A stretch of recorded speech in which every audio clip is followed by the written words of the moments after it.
अस्सलाम वालेकुम friends, welcome to fly studio. दोस्तों, जैसा कि हम सब जानते हैं कि रमजान में अल्लाह ताला शैतान को कैद कर देता है, जिस वजह से हम ये सोचते हैं कि रमजान में हम गुनाहों से महफूज रहते हैं। क्या आप जानते हैं कि हर इंसान के अंदर भी एक शैतान रहता है जो हमें हर वक्त बहकाता है। रवायत है कि हजरत इब्ने मसूद रजी अल्लाह ताला अन्हु फरमाते हैं कि फरमाने रसूल सल्लल्लाहु अलैहि वसल्लम है, तुम में से ऐसा कोई नहीं जिस पर एक साथ जिन और एक साथ फरिश्ता मुकर्रर ना हो। लोगों ने पूछा, रसूल अल्लाह सल्लल्लाहु अलैहि वसल्लम आप पर भी? फरमाया, मुझ पर भी, लेकिन रब ने मुझे इस पर मदद दी जिससे वो मुसलमान हो गया। अब वो मुझे भलाई का मशवरा देता है। दोस्तों, इससे ये साबित होता है कि हर आकिल बाकिल इंसान के साथ वसवसा डालने के लिए एक शैतान और अल्हाम के लिए एक फरिश्ता रहता है। वीडियो में आगे बढ़ने से पहले तमाम दोस्तों से गुजारिश है कि फ्लाई स्टूडियो को सब्सक्राइब करें, बेल आइकन जरूर प्रेस करें ताकि इस तरह की मजीद इंफॉर्मेटिव वीडियोस आप तक बर वक्त पहुँच सकें। दोस्तों, जब भी कोई इंसान का बच्चा पैदा होता है तो इसके साथ ही इब्लीस का एक शैतान पैदा होता है,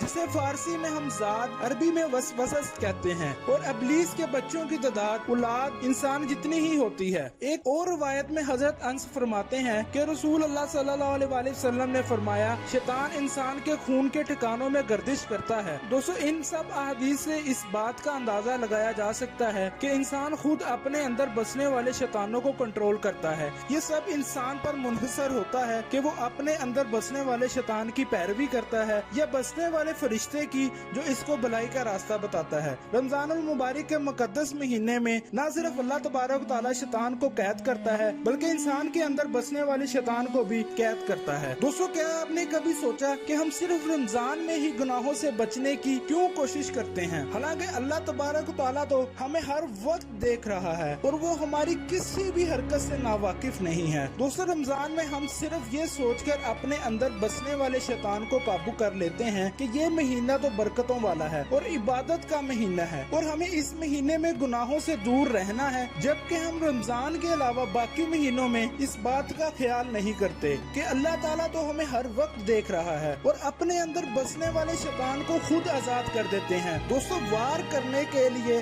शैतान ने 4 सिमतों का जिक्र किया है, आगे, पीछे, दाएं, बाएं, मगर 2 रास्ते इसने खुले छोड़ दिए, ऊपर और नीचे का रास्ता। ऊपर है दुआ का रास्ता और नीचे है सजदे का रास्ता। वो इन 2 रास्तों पर नहीं बैठ सकता। अल्लाह पाक हमें दुआ और सजदा करने की तौफीक अता फरमाए और बुरे अमाल से बचने की तौफीक अता फरमाए, ताकि रमजान के अलावा बाकी तमाम महीनों में भी हम अपने शैतान को काबू में रखें और अल्लाह के बताए हुए रास्ते पर चलें। दोस्तों, आज की वीडियो आपको कैसी लगी कमेंट बॉक्स में अपनी राय का इजहार जरूर कीजिएगा।